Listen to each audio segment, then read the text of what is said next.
Welcome back to Birds of a Feather. This is your Baltimore Sports Podcast. My name is Nathan Stroud, and today we're going to be recapping day 2 of the NFL Draft when it comes to the Ravens selections. They had 2 picks today, one at pick 45, one at pick 80. They didn't trade down or trade up or try and gain an extra pick.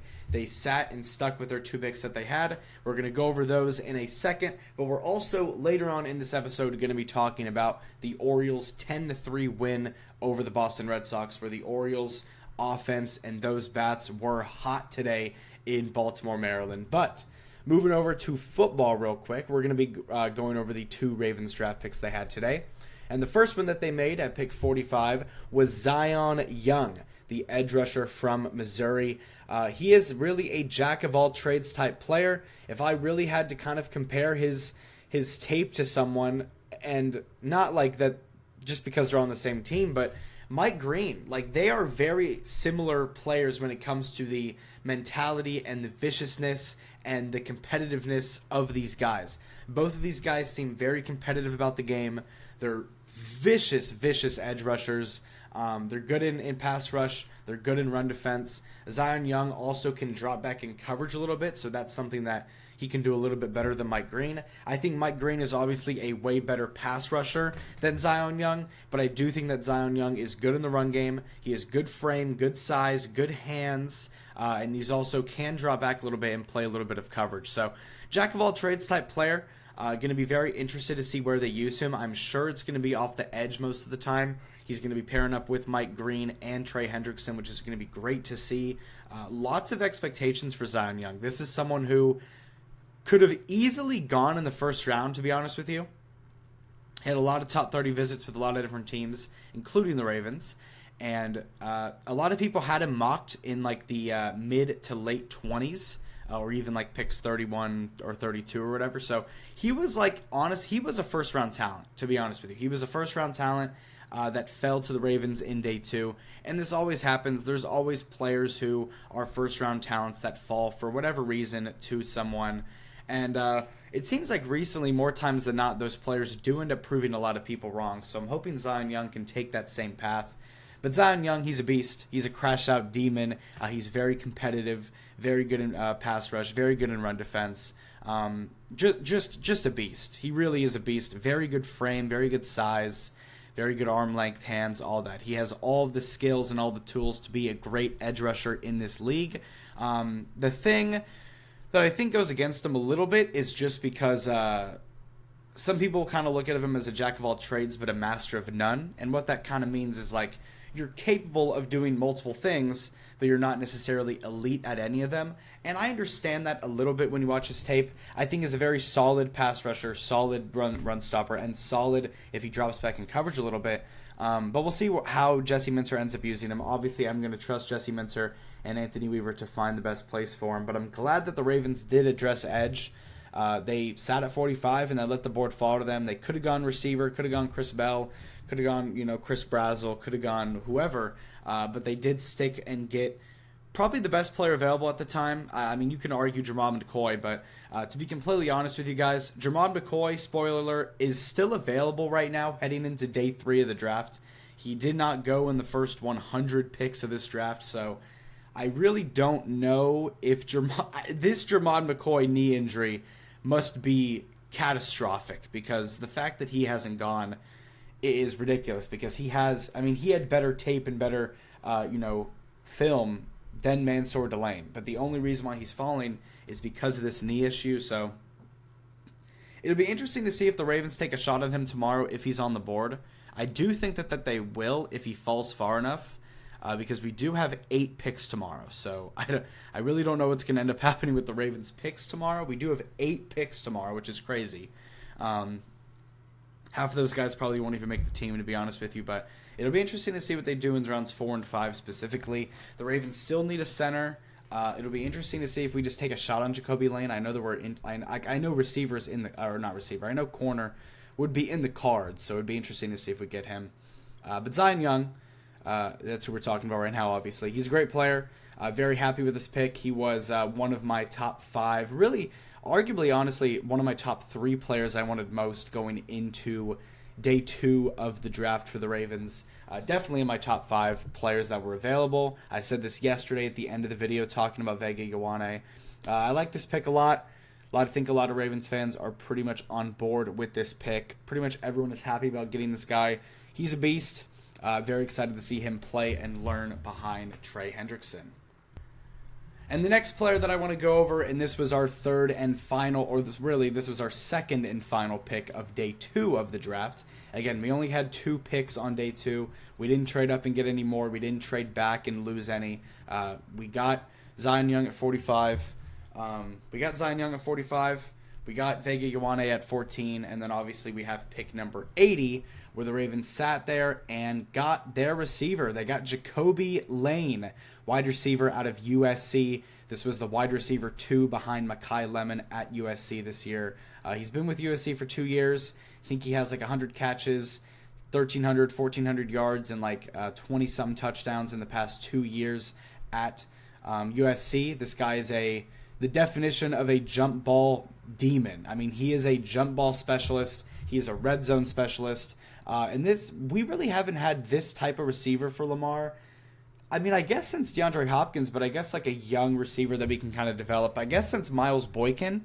And I know I say the words Miles Boykin and that kind of like will send a shiver down Ravens fans' spine, like giving them PTSD over how bad he was for Baltimore. But I do have a lot more confidence in Jacoby Lane, mainly because I do think that his jump ball ability and skills are better than what Miles Boykin was. But enough about Miles Boykin. Jacoby Lane is a Raven. There was a lot of Ravens fans who were really wanting to get Jacoby Lane, more because of his height. He is a very tall receiver. I think he's a 6'5" receiver. Extremely good hands. Arguably the best contested catch prospect in this draft. If you want to talk about one-on-one, go up and get the damn ball, that is what Jacoby Lane is all about. But there is a knock on him, though, and the reason why some people think that this was a reach. Do I think this was a reach? Possibly. I do think that he probably would have been available. He probably would have been available in day 3 if they really wanted him.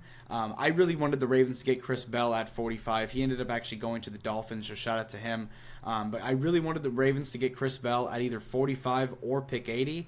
When I saw that Chris Bell was available at pick 80, I thought that it was almost a guarantee that they were going to get him. But Jacoby Lane is a beast. Zay Flowers was posting about him. He was talking about him. He is very happy to have Jacoby Lane as his running mate out there as the receiver core. But when you look at the Ravens receiving core right now, you have Zay Flowers, who's obviously a shorter receiver, very good slot guy, very good, down the field guy as well, very good separation, juke moves, all that.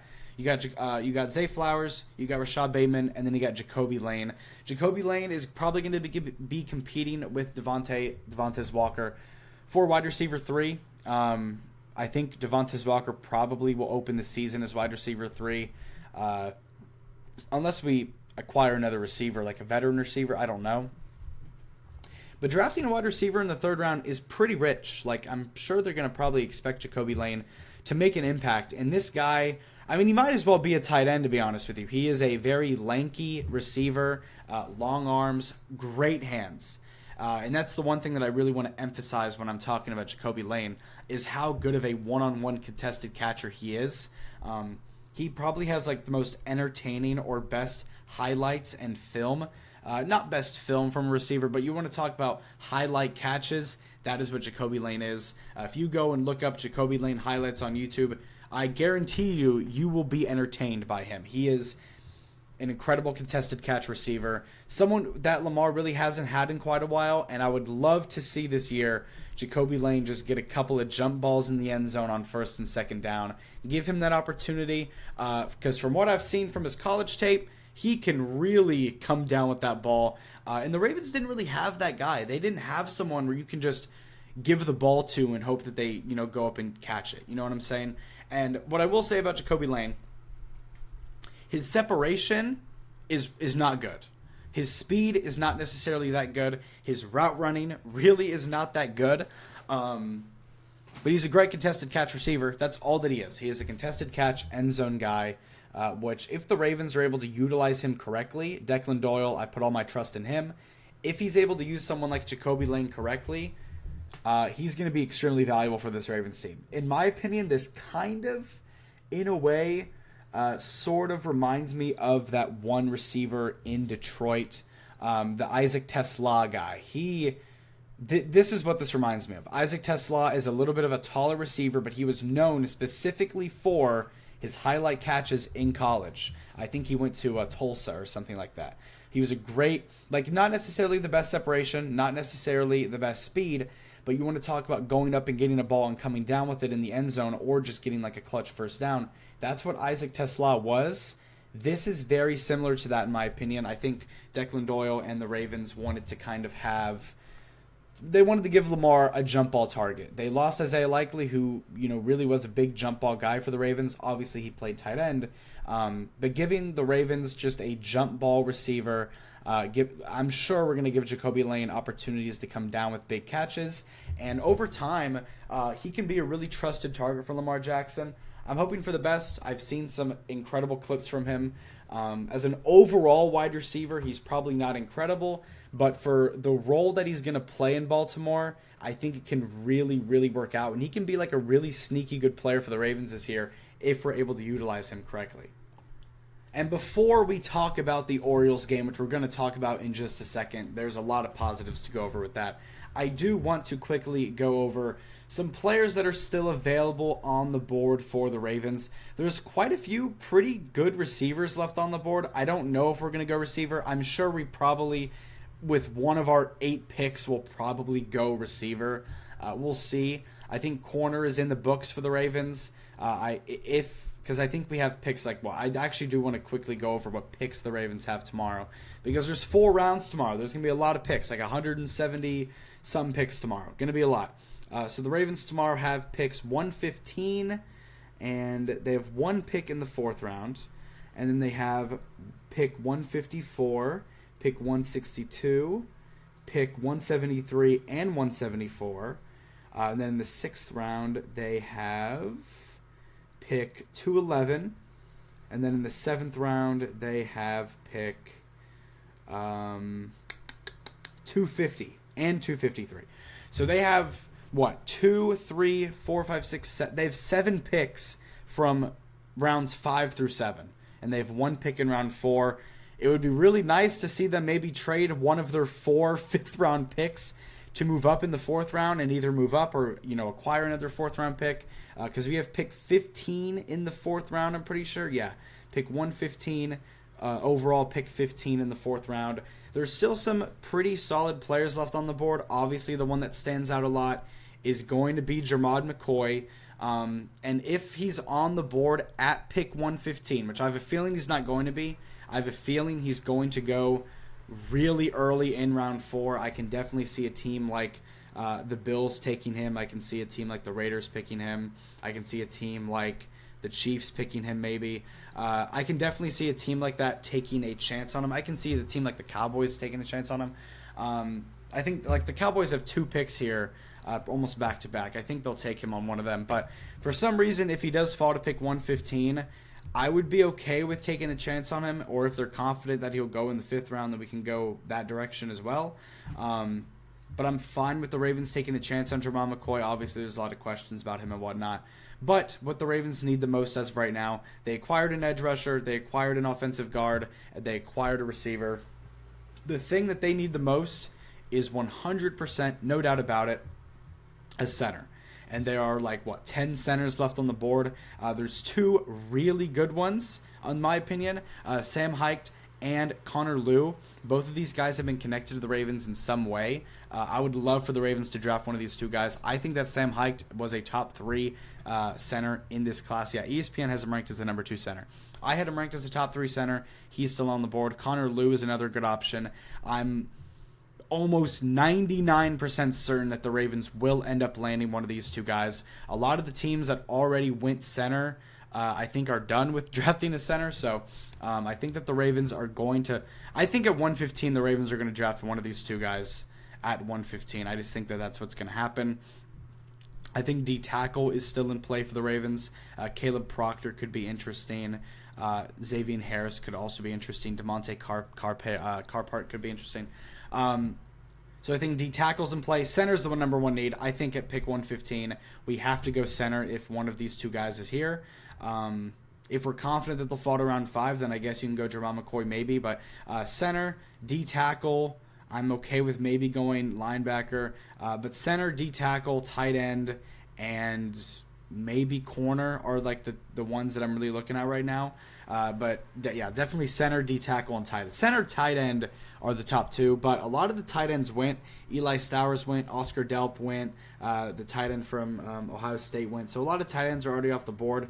There's a couple in here that I like. I like Justin Jolly and I like Michael Trigg. These are the 2 that I really, wouldn't mind at all. So maybe at 115 the Ravens go tight end. Maybe they go center, but they got to get one of those 2 positions. And then once you get to like round 5, 6, and 7, then you can probably just go best player available, especially in round 6 or 7. Pause. But in rounds 6 and 7, you can definitely probably go just best player available on that part. But tight end and center are definitely 2 positions that we need to focus on tomorrow. I would like to grab at least they have to grab a center at pick 115. I'm sorry, like that. It doesn't make any sense why they wouldn't. But now I do want to go over the Orioles' 10-3 win over the Boston Red Sox. The Orioles moved to 13-13 on the year. They are staying either 1-2 games below or above 500, and they are not falling much farther than that or going above that. They love sitting near this 500 range, which is obviously better than being multiple games below 500. So I'm not going to be complaining there. But the Orioles got a big win. They won 10-3. Obviously, they're coming off of a series victory over the Kansas City Royals. Just beat the Royals in 2 out of 3 games. They win in Game 1 against the Red Sox in this 3-game weekend series. Brian Bayo was on the mound for the Red Sox, and my God, was he bad. Brian Bayo gave up 13 hits, 8 runs, and 5 homers in 3.1 innings for the Red Sox. So very bad from him. Brandon Young got called up because Dean Kramer is dealing with injury. So we called Dean Kramer back up. We put Dean Kramer on the IL, called Brandon Young back up, and wouldn't you know it, Brandon Young is 2-0 this season. I mean, Brandon Young is really, he's playing great. I mean, I can't even complain. He's 2-0, 5.2 innings, 7 hits, 3 runs, 5 strikeouts. Not like the greatest game in the entire world, but it's almost a quality start, and he gets the win. He's 2-0 in his 2 starts as a Raven this season.